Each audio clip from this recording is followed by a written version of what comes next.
Bismillahirrahmanirrahim. Assalamualaikum warahmatullahi wabarakatuh.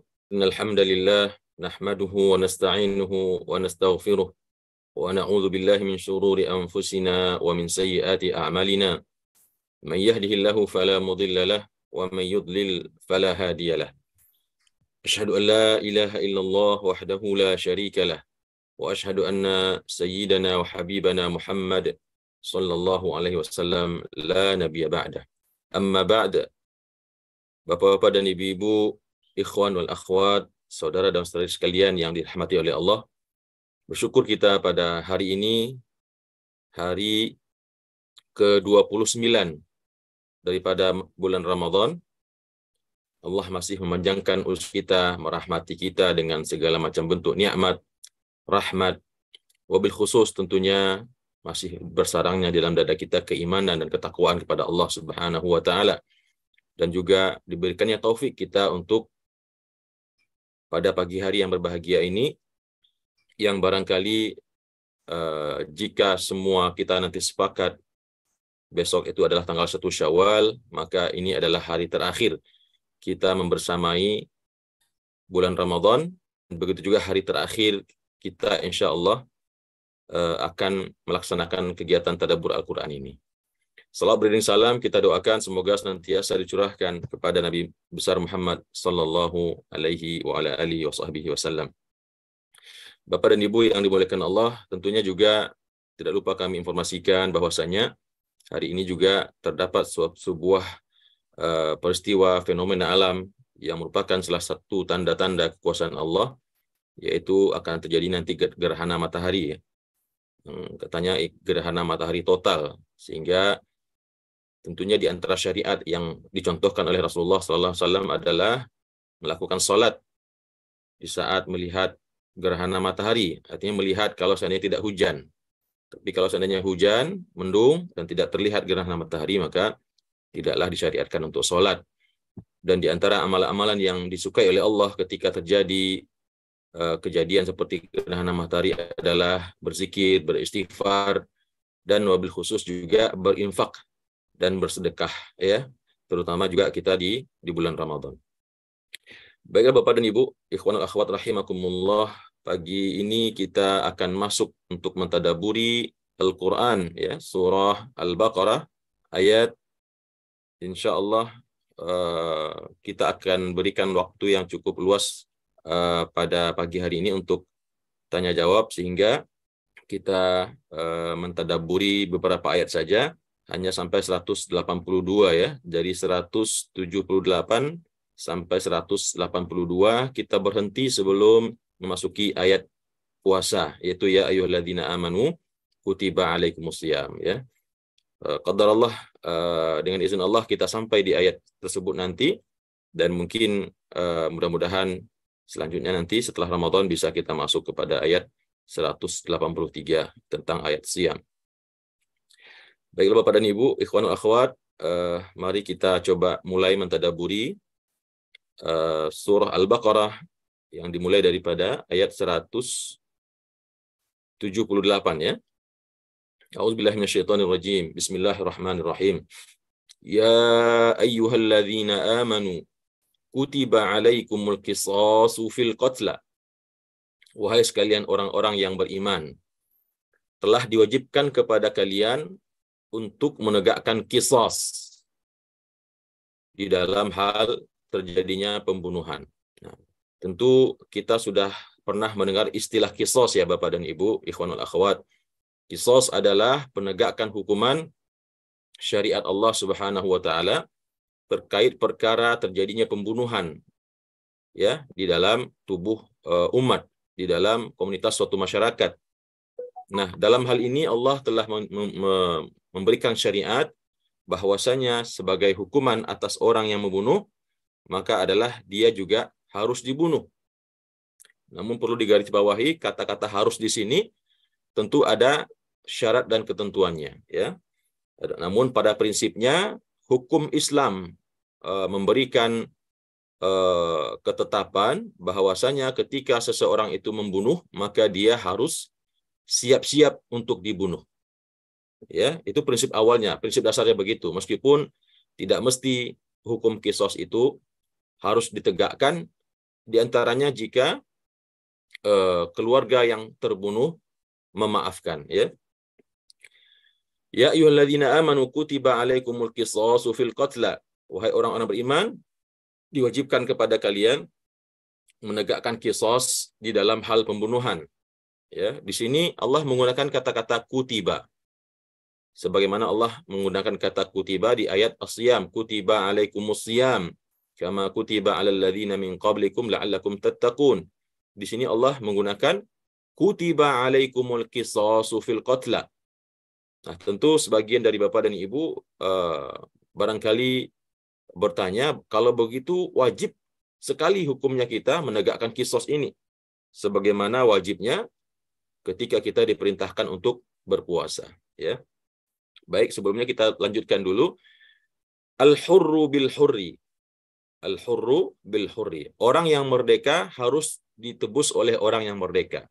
Wal abdu bil abdi. Seorang hamba sahaya, maka dia harus ditebus dengan nyawa seorang hamba sahaya pula. Wal untha bil untha. Dan seorang wanita harus ditebus pula dengan seorang wanita. Nah, sampai di situ dulu kita jelaskan Bapak dan Ibu.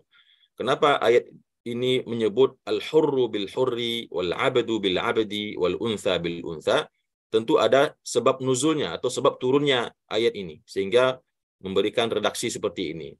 Dalam kitab tafsir At-Tabari, kita mendapatkan keterangan bahwasanya di antara asbabun nuzul, ya, di antara pendapat yang mengatakan asbabun nuzul daripada ayat ini adalah di mana dulu waktu sebelum ayat ini turun, orang-orang Arab, ya, orang-orang Arab tersebut baik dari golongan muslimin maupun non muslimin, ketika terjadi pembunuhan, jika yang terbunuh itu seorang budak, ya, jika yang terbunuh itu seorang budak, maka jika yang punya budak itu tergolong golongan bangsawan, lebih tinggi martabatnya atau harkatnya dibanding orang yang membunuhnya, sementara yang membunuh itu katakanlah juga seorang budak, ya, maka pihak yang terbunuh budaknya tidak rela kalau seandainya yang dibunuh juga budak daripada golongan budak yang membunuh itu sendiri daripada golongan yang lain, karena mereka merasa budak mereka lebih mulia dibanding dengan budaknya suku yang lain, sehingga mereka meminta, padahal yang dibunuh seorang budak, tapi mereka meminta untuk dibunuh laki-laki yang merdeka daripada kaum yang lain, kaum tempat asal si budak pembunuh tadi. Atau sebaliknya, jika seorang perempuan membunuh seorang laki-laki, maka mereka tidak rela kalau seandainya yang dibunuh perempuan tersebut, yaitu pelaku pembunuhan tersebut. Namun mereka meminta seorang laki-laki daripada kaum pembunuh untuk juga ikut dibunuh. Nah, inilah yang dimaksud di dalam ayat ini. Allah mewajibkan kisos, tapi konteksnya bukan kisosnya sebetulnya. Konteksnya adalah ketika kalian akan menegakkan kisos, tidak ada lagi celah untuk melakukan islah, ya, memberikan maaf, membayar diat, maka prinsip yang harus diterapkan adalah siapa yang membunuh, maka dialah yang harus dibunuh. Ya, siapa yang membunuh, maka dialah yang harus membunuh. Bahkan jika seorang laki-laki merdeka dibunuh oleh seorang budak, maka kaum korban yang terbunuh yang merupakan laki-laki merdeka tidak boleh meminta ganti kepada kaum si pembunuh, yaitu budak yang membunuh, agar supaya yang dibunuh itu bukan budak pembunuh itu, melainkan laki-laki merdeka daripada kaumnya. Nah, ini tentu tidak objektif, ya. Siapa yang membunuh dan siapa yang dibunuh begitu. Yang membunuh adalah seorang budak, namun karena mereka tidak terima, ya, yang hilang daripada kaum yang membunuh itu cuma seorang budak belian saja yang membunuh, mereka meminta gantinya harus yang dibunuh itu seorang laki-laki merdeka. Begitu juga seorang perempuan seperti yang tadi kita jelaskan. Jika yang membunuh seorang perempuan, ya, yang dia bunuh perempuan, dan dia juga yang dibunuh perempuan dan yang terbunuh perempuan, Lalu yang terbunuh meminta agar yang dibunuh daripada pihak pembunuh adalah laki-laki merdeka. Nah, tentunya ini tidak adil ya. Tidak adil sehingga Allah menurunkan wahyu ini, siapapun yang membunuh terlepas apa statusnya, dari mana asalnya, apa sukunya, maka siapa yang membunuh dialah yang harus dibunuh. Ya, dipenggal kepalanya. Diterapkan kepadanya hukum qisas. Makanya al-hurru bil hurri. Al-hurru bil hurri. Budak kalau dibunuh, maka budak juga balasannya kalau seandainya yang membunuh itu adalah budak. Karena ayat ini turun saat itu ada budak yang dibunuh, tapi si keluarga yang terbunuh meminta tumbal kepada pihak budak yang membunuh untuk diganti dengan laki-laki yang merdeka. Ya, al-hurru bil hurri, orang merdeka dengan orang merdeka, begitu ya. Tidak bisa yang terbunuh orang merdeka lalu minta diganti dengan budak. Nah, demikian juga tidak bisa. Wal 'abdu bil 'abdi. Hamba sahaya yang terbunuh juga diganti dengan hamba sahaya yang membunuh. Wal untha bil untha. Kalau yang terbunuh itu perempuan, maka kalau seandainya yang membunuh perempuan juga harus perempuan itu yang dibunuh. Tidak bisa diganti dengan laki-laki. Artinya cara memahami ayat ini Bapak dan Ibu, pembunuh haruslah dibunuh, yang membunuh dialah yang harus dibunuh. Demikian ya, barangkali agak mengerikan mendengar kata bunuh membunuh ini Bapak dan Ibu ya. Namun di ayat berikutnya nanti kita akan menyadari betapa syariat Islam dalam hal qisas ini ternyata rahmah, ternyata kasih sayang daripada Allah, ternyata justru untuk melanggengkan kehidupan, ternyata justru agar tidak terjadi lagi pembunuhan tersebut ya, agar orang merasa takut melakukan pembunuhan sehingga terjadilah rasa aman di tengah masyarakat. Kemudian kata Allah dalam sambungan ayat ini, "Faman 'ufiya lahu min akhihi syai'un fattiba'un bil ma'ruf wa ada'un ilaihi bi ihsan." Maka barang siapa ufiya lahu min akhihi, diberikan kemaafan daripadanya ya, daripada saudaranya. Nah, lihat di sini Bapak dan Ibu, Allah menggunakan kata-kata akhi ya, saudara kandung ya, padahal mungkin dia tidak seayah dan seibu, tapi karena sesama hamba Allah, sesama umat Nabi Muhammad SAW, bahkan dalam peristiwa pembunuhan sekalipun Allah dan Rasulnya tidak pernah mengangkat hubungan silaturahim persaudaraan sesama umat Nabi Muhammad ini. Allah mengatakan, "Faman 'ufiya lahu min akhihi." Barang siapa yang dimaafkan dia oleh saudaranya, dimaafkan si pembunuh oleh keluarga yang terbunuh, syai'un ya, dimaafkan dengan syarat sesuatu, diwajibkan kepadanya untuk membayar diyah namanya. Diyah itu adalah tebusan, artinya dimaafkan untuk tidak ditegakkan qisas kepada si pembunuh, namun dengan syarat membayar diyah atau denda ya, seharga yang ditetapkan oleh keluarga yang terbunuh. Dan tentunya menurut uruf yang berlaku pada waktu itu di sana ya.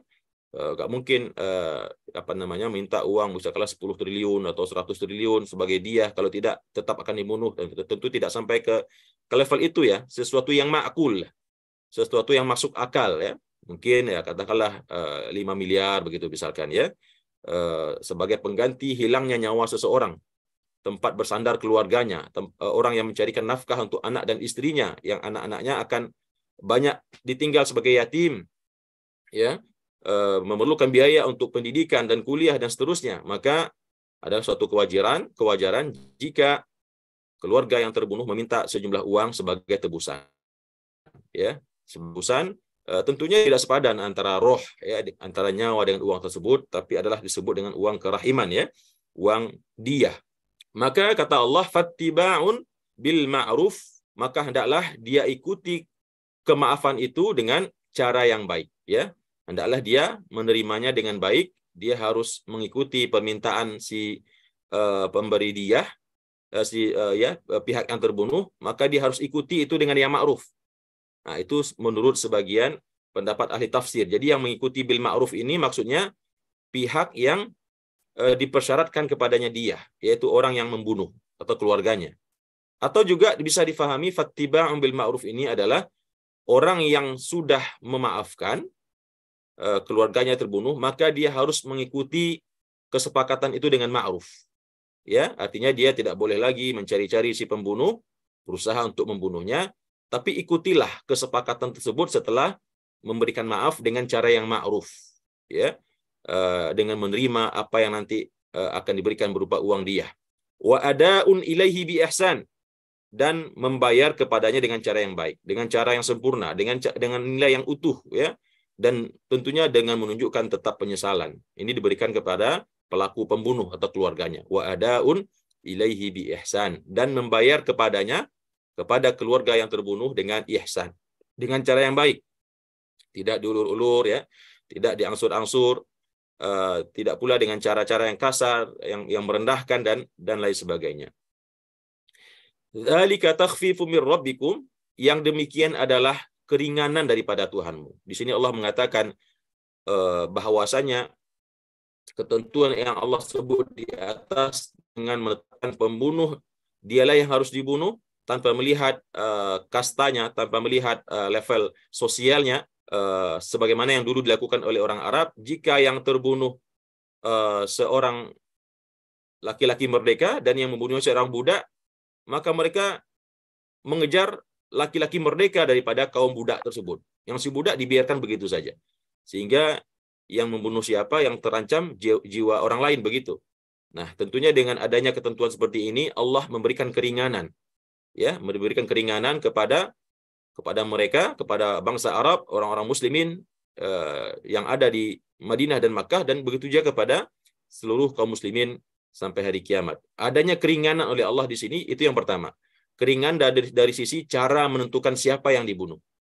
Kemudian juga keringanan dalam artian adanya peluang untuk memaafkan dengan membayar diah. Karena sebelum ayat ini turun, Bapak dan Ibu, ikhwanul akhwat, tidak ada sama sekali celah untuk si pelaku pembunuhan untuk lepas daripada pembunuhan berikutnya. Ya, dia akan dikisos. Dia akan dikisos. Bahkan dalam budaya jahiliyah ada yang disebut dengan al-akhdhu bis-sa'ar. Al-akhdhu bis-sa'ar. Jika yang membunuh itu, jika yang terbunuh itu adalah seorang laki-laki yang terhormat, seorang laki-laki yang sangat dicintai oleh kaumnya, dan yang membunuhnya mungkin seorang laki-laki biasa atau bahkan seorang budak, maka pihak yang terbunuh tidak akan rela, tidak akan berhenti sampai mereka mencari pula seorang laki-laki yang paling mulia, yang paling berharga di tengah kaumnya tersebut. Ya, jadi ketika seseorang membunuh saudara perempuan orang lain, katakanlah yang dia bunuh itu wanita, maka pihak keluarga wanita tersebut tidak mencari laki-laki pembunuh. Tapi yang dia cari adalah siapa di kalangan mereka wanita yang paling mereka cintai. Ibunya kah, adiknya kah, kakaknya kah, ya. Begitu cara mereka membalaskan diri. Jadi yang mereka pandang bukan soal siapa jiwanya, tapi sejauh mana rasa sakit yang mereka rasakan, maka mereka pun mencari orang yang akan dibunuh adalah orang yang paling kira-kira ketika orang itu terbunuh mereka sangat merasakan kesedihan yang mendalam dan merasa kehilangan. Nah, itu dulu budaya jahiliyah. Namun, dan itu masih banyak yang berlangsung sekarang di beberapa pedalaman negara Arab, ya, termasuk di Mesir. Karena saya pernah belajar di sana dan saya pernah suatu kesempatan berkunjung ke pedalaman di sana, ke suku Sa'id namanya. Ternyata di sana masih berlaku. Ya, namun tentu ada juga hikmah positif di sana, sehingga orang tidak mau membunuh. Karena kalau dia mudah membunuh, maka ketika nanti keluarga yang dibunuh akan membalas dendam, yang akan dibunuh bukan dirinya. Yang akan dibunuh adalah mungkin ibu kandungnya, atau adik perempuan kandungnya, atau siapapun yang paling mulia, yang paling mereka hargai, itulah nanti yang akan dibunuh. Sehingga orang merasa takut untuk membunuh, bukan takut karena dia akan dibunuh, tapi takut orang yang sangat dia cintai nanti yang akan diincar dan dicari untuk dibunuh. Ya, barangkali itu ada hikmah positif, meskipun dibatalkan oleh ayat ini, ya. Ayat ini mengatakan siapa yang membunuh, maka dialah yang harus dikisos lehernya. Ya, kecuali kalau ada kemaafan dengan membayar diat. Nah, takhfif atau keringanan yang kedua yang Allah berikan di sini adalah yaitu adanya peluang untuk islah, peluang untuk berdamai, memaafkan si pembunuh dengan syarat dia memberikan diyah, ya, berikan denda. Faman i'tada ba'da dzalika falahu 'adzabun alim. Maka barang siapa yang melampaui batas, maksudnya di sini adalah setelah adanya kesepakatan pembayaran diyat, dan bahkan sudah dibayar, lalu tiba-tiba yang si keluarga pembunuh ini bertemu dengan keluarga yang terbunuh, bertemu dengan si pembunuh. Padahal sudah dibayar diatnya, ya. Namun biasalah, karena ada syaitan mungkin melihat pelaku pembunuh anaknya, dia pun melakukan tindakan yang melampaui batas, bahkan membunuh orang tersebut, yang pembunuh itu tadi. Maka ini kata Allah, faman ya'tada ba'da dzalika falahu 'adzabun alim. Maka baginya diberikan azab yang sangat sedih, yang sangat pedih nanti di akhirat.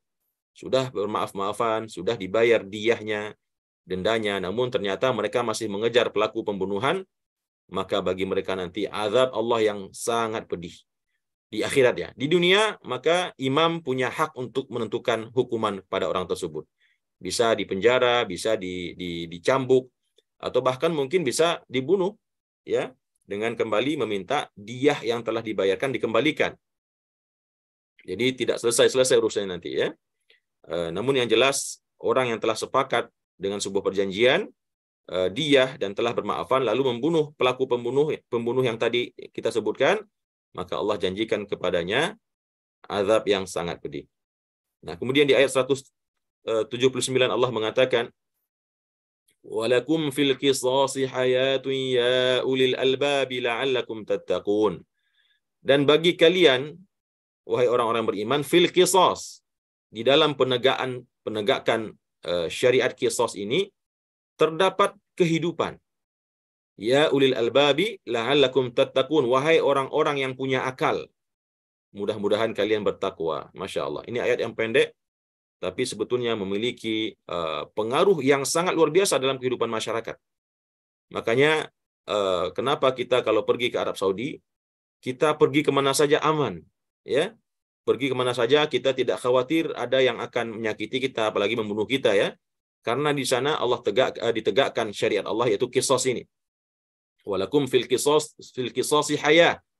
Padahal yang dibicarakan tentang pembunuhan, tapi justru Allah mengatakan kehidupan. Dan bagi kalian dalam penegakan qisas, yaitu memotong kepala orang yang membunuh itu, ada kehidupan. Agak kontradiktif, ya. Orang dipotong kepalanya, tapi kok Allah mengatakan kehidupan. Ternyata yang dimaksud oleh ayat ini adalah, jika kalian tegakkan hukum qisas ini di negeri kalian, kalian tegakkan syariat Islam, kalian tegakkan syariat Allah ini, diantaranya al-qisas, maka yang terjadi adalah berlangsungnya kehidupan yang aman, damai, dan tentram. Ya, dan itu terbukti ketika di negara-negara Islam, ya, yang sejauh ini yang kita tahu cuman tinggal Arab Saudi yang menerapkan hukum qisas ini, ya. Allah alam, mungkin bahkan juga ada satu di negara kita, di negeri Aceh, Nanggoro Darussalam, ya, Nanggoro Aceh Darussalam. Kita dengar juga diterapkan hukum Islam ini di sana, ya. Di sini ada kehidupan, kata Allah, ya ulil albab, wahai orang-orang yang punya akal. Jadi orang yang menegakkan qisas ini adalah orang-orang yang punya akal, ya, mengerti bahwasanya dengan qisas itulah terjadinya keberlangsungan hidup. La'allakum tattaqun, mudah-mudahan dengan menegakkan qisas kalian pun bisa bertakwa, ya. Jadi kita lihat ketika Allah menggunakan kata-kata kutiba itu, ketika kutibanya itu yang diperintahkan itu ditegakkan, maka senantiasa Allah tutup dengan la'allakum tattaqun, ya. Masya Allah. Nah, tentunya ini PR bagi kita. Kita karena hidup di negara yang menganut prinsip Bhinneka Tunggal Ika, ya, dengan asas Pancasila, tentunya tidak mungkin kita untuk menerapkan hukum ini, karena kita terikat oleh kesepakatan yang ada di dalam bangsa kita, yaitu menggunakan asas negara kita adalah Pancasila dan Undang-Undang Dasar Negara 1945. Makanya itu yang kita ikuti. Adapun suatu saat kelak, ya, kita tidak tahu, seiring dengan zaman, 100 tahunkah, 200 tahunkah, terjadi dengan izin Allah tegaknya hukum syariat Islam di Indonesia ini, kenapa tidak? Ya, tidak ada yang final. Yang hari ini kita lakukan belumlah final, ya. Bisa jadi dulu Indonesia berbentuk kerajaan, kemudian berganti menjadi negara Republik Indonesia Serikat, kemudian menjadi negara demokrasi dengan republik, ya. Bisa saja nanti berubah 100 tahun lagi, 200 tahun lagi, Allahu a'lam. Ya, yang jelas ketika kesempatan ada untuk menegakkan syariat Islam, diizinkan oleh situasi dan kondisi, maka wajiblah pada saat itu hukum Islam itu untuk ditegakkan, yang salah satu di antaranya adalah syariat qisas, karena dalam qisas itulah terdapat kehidupan, ya. Dan benar terbukti karena di negara kita tidak terapkan hukum qisas, orang mudah membunuh. Setiap hari kita dengar di televisi ya, di media cetak, elektronik, di medsos, terjadi pembunuhan yang sangat keji setiap harinya di negara kita ini. Wallahu waliyazubillah.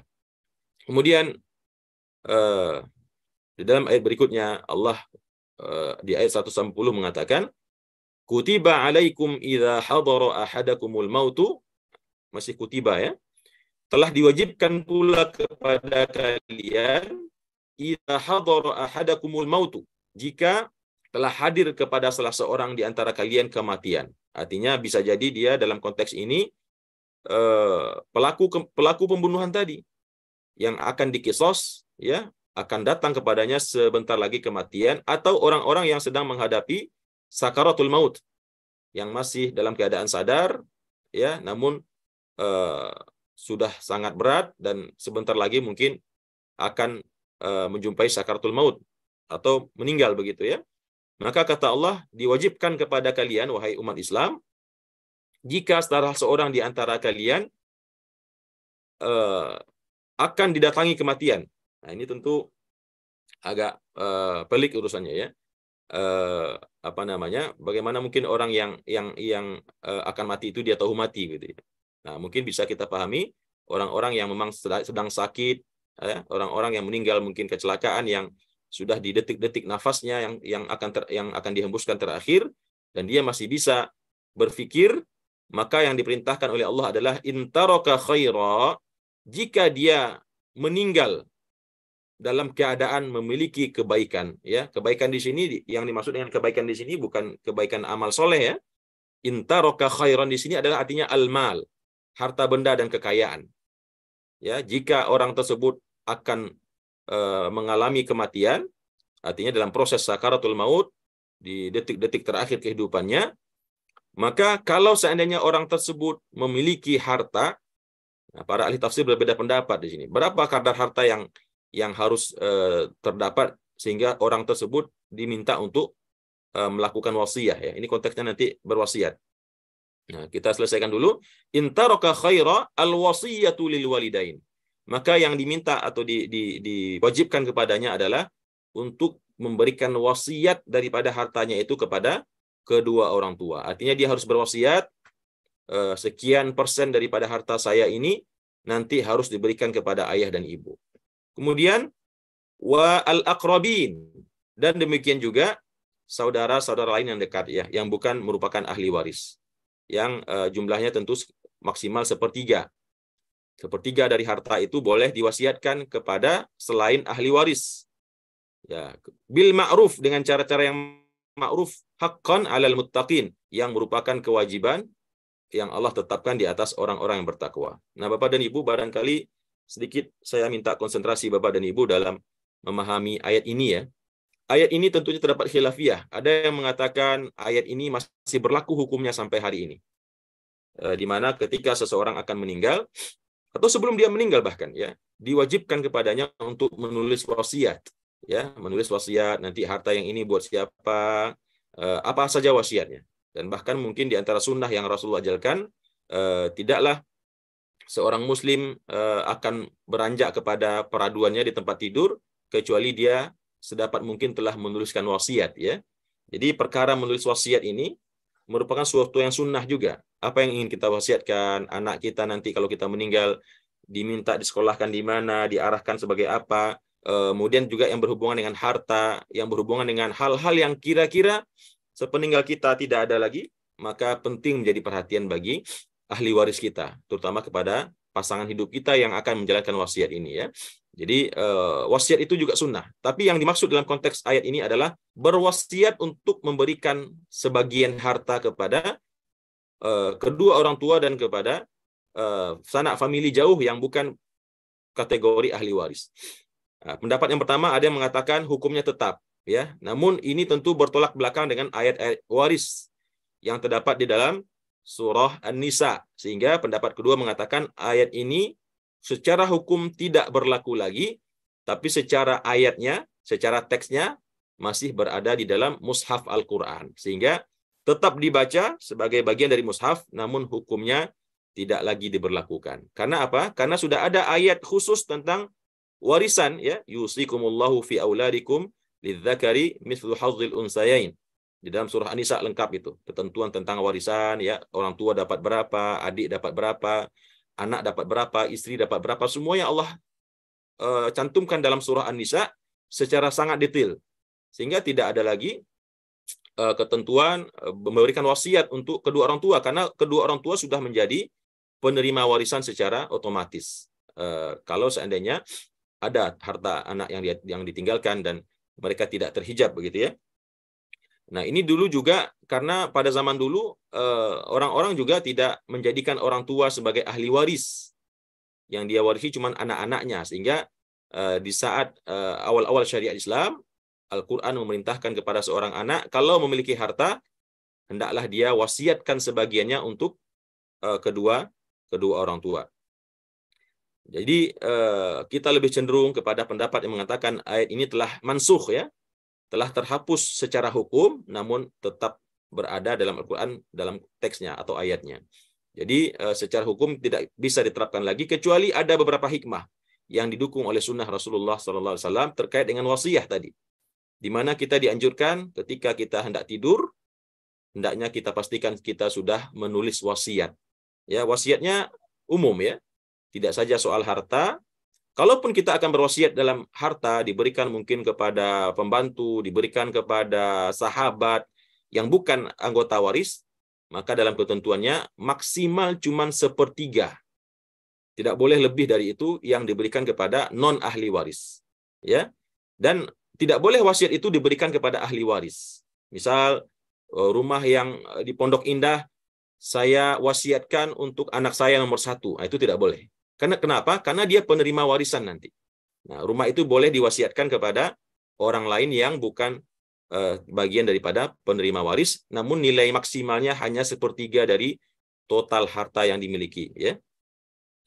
Kemudian dalam ayat berikutnya Allah mengatakan, "Faman baddalahu ba'da ma sami'ahu", barang siapa yang mengubah ketentuan Allah ini setelah dia mendengarnya, fa innama itsmuhu 'alal ladzina yubaddiluna, maka sesungguhnya dosanya akan ditimpakan kepadanya atas orang-orang yang merubahnya.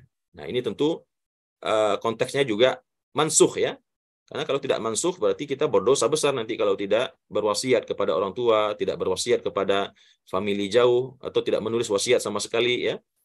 Tentunya ayat ini satu paket dengan yang sebelumnya, terhapus hukumnya ya, tapi tetap teksnya berada dalam Al-Quran. Artinya adalah barang siapa yang mengubah ketentuan ini setelah dia dengar ya, maka sesungguhnya dosanya akan diberikan kepada orang-orang yang merubahnya.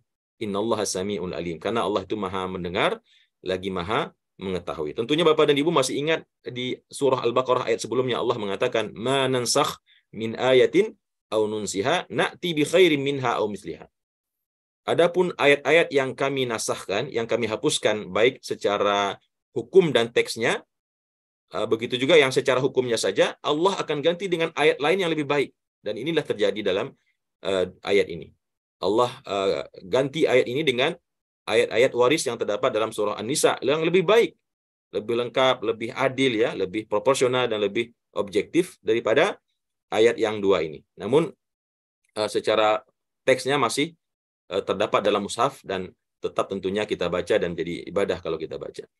Kemudian faman khafa min musin janafan aw ithman fa aslaha bainahum fala ithma alaih. Nah, ini masih satu rangkaian dengan 3 ayat yang di atas, 2 ayat yang di atas, yang artinya barang siapa yang khawatir dari orang yang berwasiat, artinya ketika orang tersebut sedang menghadapi sakaratul maut, lalu kita melihat suatu fenomena, suatu tindakan, yaitu janafan au isman. Tindakan daripada si orang yang akan meninggal ini berlaku berat sebelah atau berbuat dosa. Ya, saya juga masih susah membayangkan bagaimana orang yang dalam sakaratul maut masih mikir berbuat tidak adil gitu ya. Namun tentunya Al-Quran ini turun atas fenomena yang ada. Bahkan orang ketika dia dalam keadaan akan sakaratul maut pun, atau mungkin bisa jadi yang dimaksud adalah orang yang akan dibunuh dengan kisos tadi. Kalau ketika dia membuat wasiat itu terlihat ada unsur-unsur berat sebelah, menzalimi yang lain, au ithman ya, atau berbuat dosa ya, menghapuskan hak orang yang seharusnya dapat hak, memboikot salah satu anaknya misalkan, si A tidak boleh dapat, si C tidak boleh dapat, maka sebagai pihak orang-orang yang ada di sekitarnya, baik dari keluarganya maupun daripada kaum muslimin, maka yang harus dilakukan adalah fa'aslaha bainahum, maka hendaklah mereka mendamaikannya ya, mendamaikan, memperbaiki catatan itu ya, meletakkannya kembali kepada tempatnya, fala itsma alaih, maka tidaklah berdosa orang-orang tersebut untuk memperbaikinya. Di sini para ahli tafsir mengatakan baik ketika orang tersebut sebelum dia meninggal, begitu juga setelah dia meninggal. Jika ada wasiatnya ya, yang di sana terdapat katakanlah kerancuan ya, terdapat hal-hal yang berat sebelah atau tidak pada tempatnya, maka kata Allah tidak masalah bagi siapa yang berhak untuk melakukan itu, untuk melakukan islah atau memperbaiki ketetapan wasiat yang diberikan oleh si mayit yang tadi. Innallaha ghafurur rahim. Sesungguhnya Allah Maha Pengampun lagi Maha Penyayang. Mengampuni dosa orang yang tadi telah meninggal karena mungkin berbuat berat sebelah dalam menulis wasiat, dan begitu juga mengampuni kalau seandainya terjadi kekeliruan daripada orang yang membetulkan atau membenarkan wasiat si mayit tadi. Sesungguhnya Allah Maha Pengampun lagi Maha Penyayang. Seperti yang tadi kita sampaikan, ayat ini juga masih ikut kepada ayat wasiyah yang dua di atasnya tadi, yang 181, sehingga juga tidak berlaku lagi ketentuannya kepada kita terkait dalam merubah-rubah ketetapan waris ya. Jadi ayat ini termasuk ayat-ayat yang mansukh, yang terhapus secara hukum-hukumnya ya, secara ketetapan-ketetapannya. Nah, demikian Bapak dan Ibu, akhir daripada tadabbur kita pada pagi hari ini atau dalam kita di bulan Ramadan ini berakhir di ayat 182, dan Masya Allah, qadarullah, Allah menghentikan kita di ayat sebelum ayat puasa ya. Mudah-mudahan ini pertanda kita masih akan berjumpa lagi dengan puasa atau bulan Ramadan di tahun yang akan datang, karena kita belum sempat membahasnya. Insya Allah, amin ya rabbal alamin. Demikian Bapak dan Ibu untuk hari ini terkait dengan tadabbur kita yang tadi sudah kita sampaikan, ayat 177 sampai 182, mudah-mudahan memberikan pencerahan, memberikan ilmu, memberikan pemahaman kepada kita semua. Dan terakhir tentunya saya sebagai yang selama 29 hari ini mengawal atau memandu kajian tadabbur ini, banyak sekali terdapat kekurangan ya, baik dalam penyampaian, dalam memberikan jawaban yang mungkin barangkali sebagian tidak merasa puas. Maka yang pertama saya meminta maaf kepada Bapak dan Ibu, dan mudah-mudahan ini menjadi motivasi bagi saya untuk terus menggali ilmu, menambah ilmu, insya Allah, agar insya Allah di kesempatan yang akan datang bisa memberikan yang lebih maksimal lagi insya Allah. Mudah-mudahan Allah ridhoi semua yang telah kita lakukan. Allah balas dengan pahala yang berlipat ganda semua yang telah kita tadabburi ya, semua yang telah kita pelajari insya Allah dengan balasan amal yang berlipat ganda. Demikian juga Allah balas susah payahnya kita mengikuti pelatihan tadabbur ini, sehingga yang biasanya mungkin harus tidur di pagi hari karena kurang tidur di malam hari, tapi karena ingin mentadabburi Al-Quran, menahan rasa kantuknya ya, mengorbankan rasa kantuknya, tidak tidur selama 29 hari terakhir ini, maka mudah-mudahan semuanya itu dibalas oleh Allah Subhanahu wa taala dengan pahala yang berlipat ganda. Dan sebagaimana kita berkumpul meskipun dalam media virtual pada hari ini, Allah kumpulkan juga kita kelak nanti insyaallah di dalam surganya Allah, dan satu sama lain di antara kita saling memberikan syafaat, saling mengingatkan, saling menunjuk kalau seandainya ada di antara kita qadarullah yang mungkin tidak mendapatkan nasib menjadi penduduk surga, namun minimal kita pernah dalam satu majlis mengkaji ayat-ayat Allah, mentadaburi ayat-ayat yang agung ini, meresapinya ke dalam hati kita. Mudah-mudahan nanti kita bisa sama-sama memberikan syafaat dengan majlis yang penuh berkah yang pernah kita lakukan ini. Dan insya Allah seperti yang pernah disampaikan oleh Ustadz Hafiz, mudah-mudahan Allah panjangkan umur kita dalam keadaan sehat semua, walafiat. Meskipun nanti Ramadan telah meninggalkan kita, namun tugas mentadaburi Al-Quran adalah madal hayah, sepanjang hidup, sepanjang masa, selagi usia di kandung badan, insya Allah dengan izin Allah kita tetap akan lanjutkan, mungkin dengan durasi yang lebih pendek ya, tapi mungkin dengan frekuensi yang lebih jarang, tapi insya Allah mungkin secara durasinya akan lebih kita maksimalkan insya Allah. Demikian Bapak dan Ibu, sekali lagi saya mohon maaf dan mengucapkan terima kasih yang sebanyak-banyaknya atas kehadiran kita, partisipasi kita. Semoga Allah balas semuanya dengan kebaikan insya Allah. Aqulu qauli hadza wa astaghfirullah li wa lakum. Wassalamualaikum warahmatullahi wabarakatuh.